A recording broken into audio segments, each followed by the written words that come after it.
இந்த எபிசோட நாம அபிசஞ்சீவின் தன் கமலேஷ் இயக்கத்தில் எழுந்திருக்கிற டூரிஸ்ட் ஃபேமிலி படத்தை பற்றி தான் பார்க்க போகிறோம். இந்த படத்தோட கதையை பற்றி பார்த்தோம்னா, இலங்கையில் ஏற்பட்ட வறுமை பிரச்சனை சிக்கி தவித்த சசிகுமார் தனது மனைவி சிம்ரன் மற்றும் 2 மகன்களுடன் அங்கிருந்து யாருக்கும் தெரியாமல் ஆவணங்கள் இல்லாமல் ராமேஸ்வரம் வராரு. அங்கிருந்து சிம்ரன் அண்ணன் யோகி பாபு மூலமாக சென்னையில் இன்ஸ்பெக்டர் பக்ஸ் வீட்டில் கேரளாவில் சேர்ந்தவர்களுக்கு கூறி வாடகைக்கு குடியேறாங்க.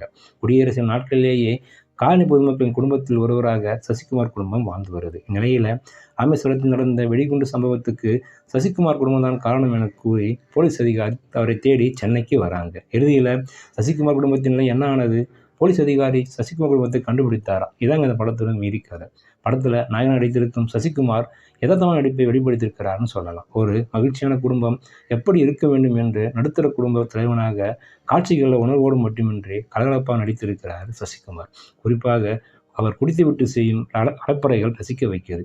இலங்கை தமிழ் பேசும் பொறுப்பான குடும்ப தலைவியாக நடித்து கதாபாத்திரமாக வாழ்ந்திருக்கிறாங்க சிம்பு. பிரச்சனைகளை தாங்கி பிடித்து நடிப்பில் மட்டுமின்றி ஆழ்த்தோட்ட பூபதிதானடா என்ற பாடல் இசைக்கு அவரது நடனம் கைத்தட்டி ரசிக்க வைக்கிறது. படத்துக்கு பெரிய நகைச்சுவை தருவது இளைய மகனாக நடித்துள்ள கமலேஷ்.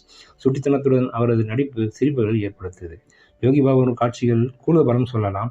மகனாக வரும் மிதுன் ஜெய்சங்கர், பக்கத்து வீட்டுக்காரர்களாக MS பாஸ்கர், குமாரவேல், ஸ்ரீராஜா ரவி, பக்ஸ், யோகலட்சுமி, ரமேஷ் திலக் ஆகியோர் நடிப்பு பாராட்டுக்குரியதுன்னு சொல்லலாம். அரவிந்த் கிருஷ்ணனின் ஒளிப்பதிவு படத்திற்கு பலம்னு சொல்லலாம். சாண்டோஸின் இசையில் பாடல்களும் பெண் இசையும் கதையோடு பயணித்து ரசிக்க வச்சிருக்கு. இலங்கையில் இருந்து தமிழகம் வருவோர் சந்திக்கும் பிரச்சனைகளை காட்சிகளாக்கி தத்ரூபமாக செதுக்கியிருக்கிறார் இயக்குனர்.